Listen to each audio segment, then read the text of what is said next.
Hello à tous, bienvenue dans cette nouvelle vidéo. Aujourd'hui, on se retrouve pour un vlog couture à nouveau. J'ai le plaisir de vous dire que désormais, à chaque sortie de nouveau magazine La Maison Victor, je vais coudre un modèle avant sa sortie pour pouvoir vous en parler à la sortie du magazine. Et donc, je vous proposerai un vlog couture La Maison Victor sur un des nouveaux patrons en fait du magazine qui va sortir. Donc, ce mois-ci, j'ai pu tester le patron d'Elia, qui fait donc partie du nouveau numéro.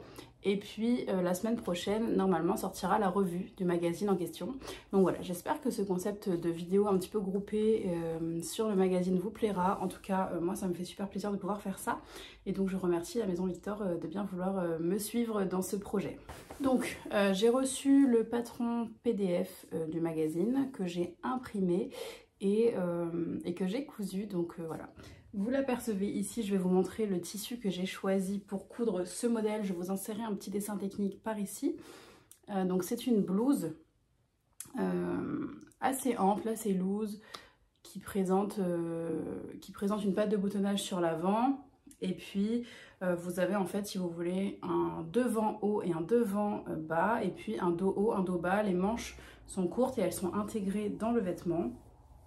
Et puis vous avez tout un jeu de fronce qui vient apporter un petit peu de volume, un petit peu de jeu sur le vêtement que j'ai trouvé assez sympa. Et voilà, j'ai craqué sur ce modèle-ci et donc c'est celui que j'ai choisi de coudre avec vous en vidéo pour ce mois-ci. Alors, le tissu que j'ai choisi, je vais essayer de vous montrer sans vous montrer le vêtement puisque je l'ai déjà cousu. Le voici. Hop, je vous montre comme ça, mais je crois que je vous ai fait quelques plans dans le vlog pour vous montrer le tissu en question. Donc si je les ai, je vous les insérerai par ici. Donc c'est une viscose qui vient de chez Pretty Mercerie. Donc c'est une viscose que j'ai achetée, je pense, fin d'été dernier. Une viscose bleue avec des grosses fleurs blanches dessus, voilà, comme ça. Et d'ailleurs, je vous avais dit sur cette viscose que je ne savais pas trop quoi en faire parce qu'en fait, les fleurs sont tellement grosses que sur un vêtement avec beaucoup de découpes, je trouvais que ça ne rendait rien du tout parce qu'on venait casser un peu les fleurs.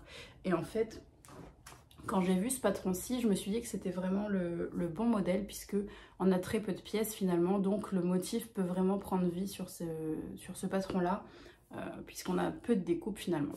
Écoutez, je vous laisse avec la suite de la vidéo, j'espère qu'elle vous plaira et on se retrouve à la fin pour faire le bilan de cette couture. Bien évidemment, si mon contenu vous plaît, je vous invite à vous abonner à ma chaîne, à liker la vidéo et puis à me dire dans les commentaires si le modèle vous plaît, si le tissu vous plaît et voilà tout ce que vous avez envie de dire à propos de cette vidéo et puis je vous retrouve à la fin pour le bilan. Alors voilà les flanches de patron, ce sont des feuilles A1, donc elles sont un peu plus petites que du A0. Sachez que chez la Maison Victor, vous pouvez avoir du A1 ou du A4 quand vous prenez du PDF, il me semble. Hello Little. Donc voilà, je vais juste avoir à couper les contours hop, et à venir scotcher deux pages ensemble pour réunir ce qui est manquant. Et je ne sais pas si vous le distinguez là, mais j'ai imprimé que ma taille. Alors, la marque m'a envoyé que ma taille et on a les marges de couture qui sont visibles en fait. Donc ça c'est plutôt chouette et en fait on pourra imprimer avec les marges de couture. Donc ça c'est top.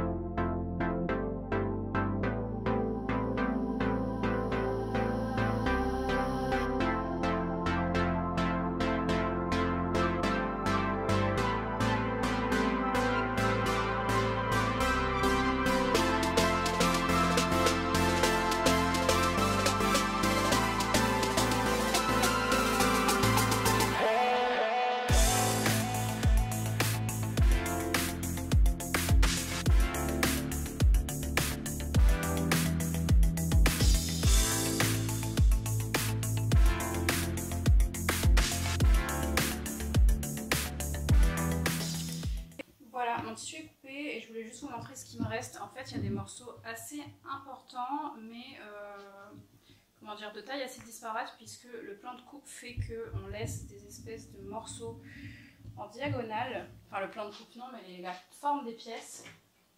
Et donc voilà, il me reste des morceaux comme ça. Je sais pas trop quoi en faire, mais il y a quand même des bons morceaux. Donc je pense que je pourrais trouver quelque chose, soit, je sais pas, des doublures de poche, ça me semble peut-être un peu fragile la viscose. Mais je sais pas, des petites doublures de quelque chose. Enfin bref, si vous avez des idées, à part des chouchous, parce que bon, des chouchous, genre, je peux en faire avec toutes mes chutes. Mais si vous avez d'autres idées, je vais changer mes fils de surjet et ça me fait penser que je vous ai encore jamais montré mon rangement couture ici. Je pense que ça y est, on est à peu près sur la forme définitive, donc si jamais, enfin il manque un peu de déco mais c'est pas très grave, si jamais ça vous intéresse de voir comment je range mes affaires de couture, bah dites-le moi et je vous en ferai une vidéo.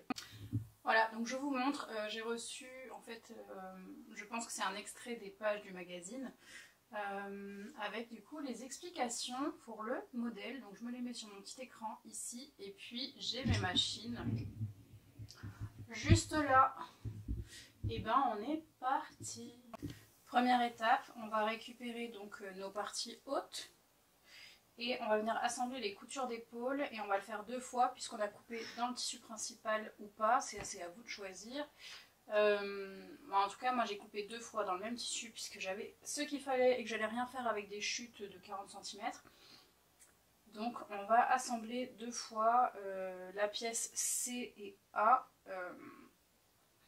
pour avoir du coup l'extérieur et l'intérieur de notre vêtement. Donc on vient les assembler par les coutures d'épaule.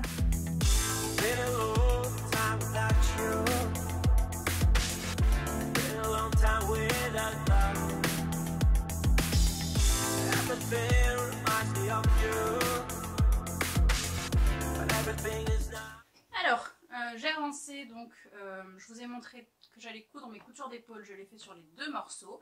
Et ensuite je suis venue mettre endroit contre endroit ma doublure et mon tissu principal et coudre, retourner. J'ai surpiqué à 2 mm je pense, tout le long de l'encolure pour fixer en fait ma marge de couture et qu'elle ne s'effiloche pas. Et une fois que j'avais fait ça, on vient coudre endroit contre endroit les bords qui sont courts du devant de l'encolure. En fait ça se met comme ceci, voilà. Et donc ce sont ces 2 petits bords ici, on vient les coudre endroit contre endroit et on retourne et on repasse. Et donc n'oubliez pas, pour faire des jolis angles, de venir dégarnir et cranter puisque ça ce n'est pas écrit sur le patron. Donc voilà pour l'empiècement du haut devant et on va pouvoir passer aux pièces du bas. On va préformer la patte de boutonnage et puis on va venir créer nos fronces au niveau de la poitrine.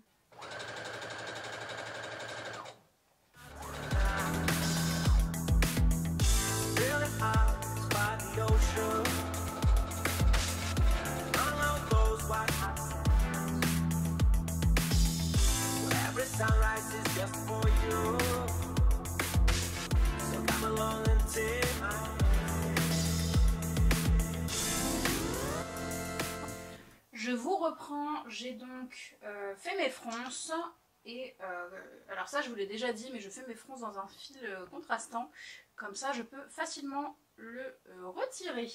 Alors j'ai fait mes fronces et je voulais vous montrer, la Maison Victor nous dit juste de prendre notre doublure, enfin notre empiècement haut et de venir l'assembler endroit contre endroit avec la partie basse.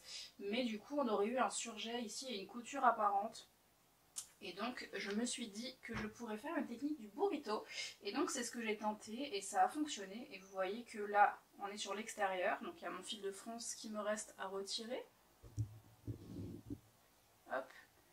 On est sur l'extérieur avec la partie basse ici. Et quand je retourne, c'est propre. Comme si j'avais terminé mon point à la main en fait. Puisque aucune couture n'est visible. Puisque j'ai fait la technique du burrito. Et comme ça tout est emprisonné. Donc, je vous ai attendu pour l'autre côté juste pour vous montrer. Là je suis sur l'endroit, voilà, je suis sur l'endroit de mon vêtement.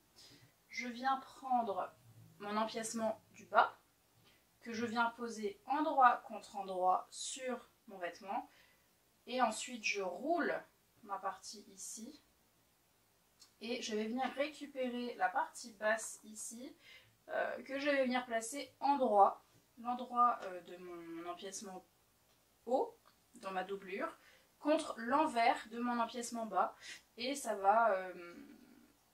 donc on va avoir ça, et après on va le retourner par le petit espace qu'on aura sur le côté, et ça nous fera une finition hyper nette, comme là.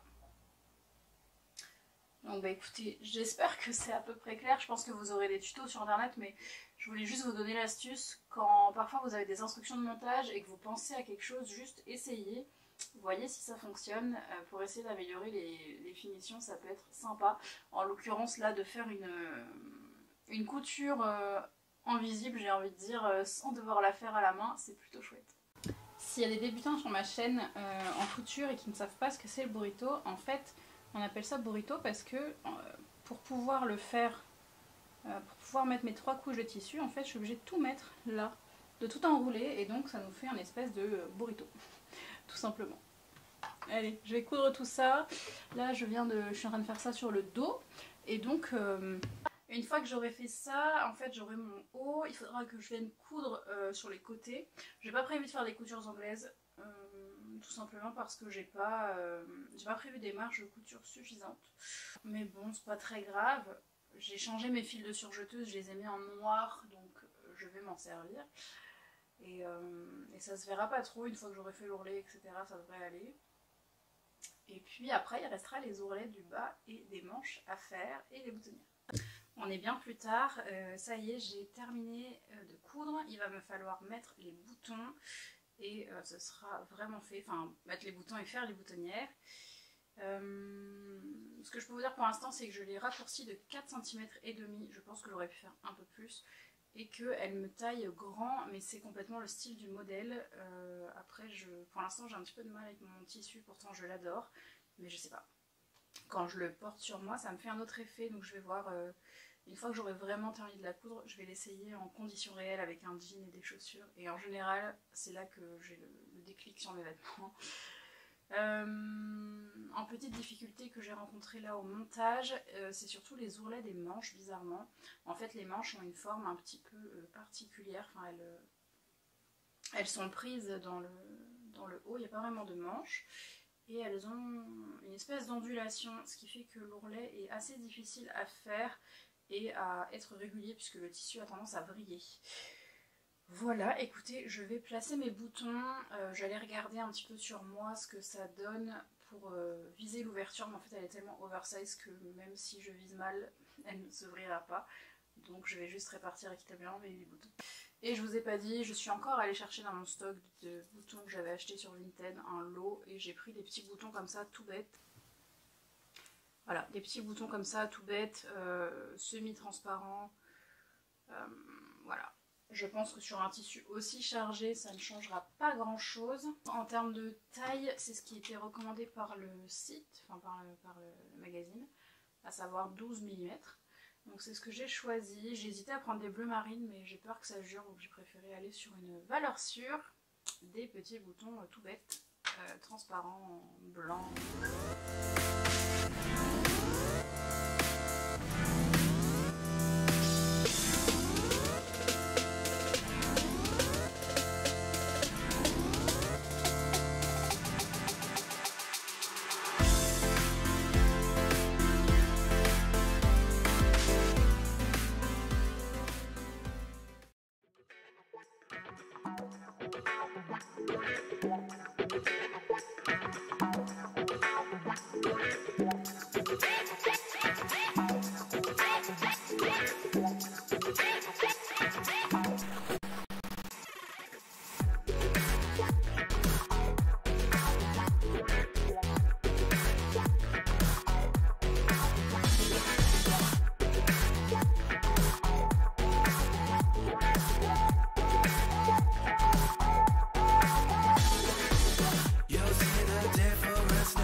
on se retrouve pour le bilan de cette cousette. Vous voyez que je la porte aujourd'hui. Enfin, pour être honnête, je l'ai enfilée pour la vidéo parce que je l'ai déjà portée hier et qu'elle est bien froissée. Mais c'est pas grave. Alors, vous avez pu suivre avec moi la couture de Delia. J'espère que ça vous a plu. J'ai essayé de vous montrer un petit peu plus les étapes. Comme c'est un patron qui est assez simple, j'ai envie de dire, et assez rapide. J'avais envie de vous montrer un petit peu les étapes de montage, plus que parfois je fais des points, je fais un focus sur un point technique. Aujourd'hui, j'ai voulu vous montrer un petit peu plus la couture globale de ce projet. J'espère aussi que les images en extérieur vous ont plu. J'ai profité d'un petit séjour en Normandie pour vous faire des images. Voilà, donc j'espère que tout ça, ça vous a plu. Et parlons peu, parlons bien. Je vais vous faire un petit récap, comme j'aime bien le faire, de ma cousette. Donc, pour Delia, déjà, le patron nous recommandait 1,95 m de tissu. Moi, j'en ai utilisé 1,80 m et c'est rentré. Enfin, j'avais un coupon d'1,80 m et c'est rentré. Il me restait quelques centimètres par-ci par-là, mais rien de bien exploitable. Donc, j'ai compté 1,80 m de tissu. J'ai choisi la taille 42 comme toujours chez la Maison Victor. Après, voilà, c'est un modèle qui est vraiment très ample, hein, vous le voyez, il a beaucoup d'aisance, beaucoup d'ampleur, c'est très oversize, c'est le style du patron. Je pense que j'aurais cousu en 38 qu'il aurait été oversize quand même, vous voyez. Comme on n'a pas de couture aux épaules, etc. et que la manche est prise dans le top finalement, j'aurais pu coudre bien une taille en dessous, ou 2 ou 3, bref. J'ai choisi le 42 puisque c'est ma taille et que j'ai voulu rester fidèle au tableau des tailles pour vous faire un retour honnête. Et je suis très contente du rendu, bien oversize. Je le rentre dans mon pantalon devant et derrière, ça lui donne un petit peu de volume, mais on vient retrouver quand même ma taille puisque je porte des vêtements taille haute. Et donc je trouve que ça rend très très bien et ça fonctionne assez chouette. Enfin, le rendu est assez chouette. Comme je vous l'ai dit, les fleurs sont énormes et donc j'avais pas envie de casser le motif et je trouve que c'est plutôt réussi sur ce modèle-ci. Comme on a peu de découpe, et ben on arrive à exploiter un petit peu le motif de ce tissu, donc je suis hyper contente de ça. Alors, qu'est-ce que je peux vous dire de plus? En temps de réalisation, il m'a fallu à peu près 5 heures de couture, donc c'est très raisonnable. Ce qui m'a donné un peu de fil à retordre, je vous l'ai dit dans la vidéo, il me semble, c'était que à cet endroit-là de la manche, on vient assembler une partie qui est froncée sur le bas et la partie du haut qui n'est pas froncée, et ensuite on vient faire un ourlet. Et je sais pas, j'ai eu un petit peu de mal à faire mon ourlet. Je pense que comme la manche a une espèce de forme, vous voyez, elle tombe pas bien droite. Je crois que dans le patron c'est pareil, mais voilà, enfin quelque chose d'assez basique finalement de faire un ourlet. Ça m'a demandé un petit peu plus de travail que d'habitude, surtout dans une viscose comme celle-ci qui est très fluide, très fuyante. Mais écoutez, ça s'est fait et voilà. Pour la patte de boutonnage, pas de souci. Je l'ai thermocollée sur une épaisseur et ça fonctionne très bien. Ce que j'apprécie énormément dans ce patron, c'est que l'empiècement haut est doublé, ce qui fait que voilà, quand je porte mon vêtement ouvert ici, bah, c'est le tissu qu'on voit, c'est pas l'envers en fait. On voit bien ici, voilà. Là c'est l'envers et là c'est mon tissu. Je trouve que ça rend vachement bien de pouvoir la porter ouverte comme ça et de ne pas voir l'envers du tissu. Donc j'apprécie que cet empiècement là soit doublé. Le montage fonctionne très bien, c'est très intuitif, aucun souci à ce niveau-là. Donc tant qu'on est dans ce que j'ai fait, j'ai retiré 4,5 cm de longueur au vêtement puisque comme il est très ample, si je lui laissais trop de longueur, je trouve que ça me tassait un peu. Donc j'ai voulu garder le volume sur les côtés, mais j'ai réduit un petit peu le top. Et comme je vous le dis, je le porte rentré dans un pantalon, donc trop long. Ça faisait pas très joli. Donc voilà, j'ai enlevé 4,5 cm à la longueur. Aussi, oui, ce que j'ai fait, mais ça je vous l'ai dit pendant la vidéo, pour pas voir les coutures ici, j'ai fait une couture en burrito. Je crois que c'était pas recommandé par le patron, donc normalement ici on aurait eu un surjet apparent à l'intérieur. Donc je suis hyper contente d'avoir fait ma couture en burrito parce que pour le coup, moi qui le porte un peu ouvert ici, mon bouton qui est placé en dessous, on aurait vu ici mes surjets. Donc très très contente d'avoir fait cette modification. C'est vraiment pas compliqué à faire et ça change vraiment tout le rendu, je trouve. Donc voilà pour les modifications, vous voyez pas grand chose, je suis restée vraiment fidèle au patron d'origine. Je trouve que c'est un patron qui peut se décliner en robe par exemple. On a juste à allonger les pans du bas pour aller jusqu'au genou par exemple, et puis porter ceinturé, ça peut être hyper sympa. Mais voilà, pas de modification plus que ça, j'ai trouvé le patron très bien fait, très bien expliqué. Et à part les 2 petites modifications dont je vous ai parlé, j'ai pas eu grand chose à retoucher. Pour ce qui est du coût du vêtement, j'en ai eu pour 17,79 € exactement de tissu. C'était le prix de mon coupon, 17,79 €. Et puis j'ai compté 1 € pour les boutons. Alors les petits boutons, ce sont ceux-là. Comme je vous l'ai déjà dit, j'avais acheté plusieurs packs sur Vinted je sais pas, une centaine de boutons à chaque fois qui m'avaient coûté peut-être 2 €, 3 €, je sais plus. Donc vraiment ça me coûte pas grand chose, je compte 1 €, mais c'est 1 € pour les boutons et le thermocollant, voilà, le petit matériel qui complète le vêtement.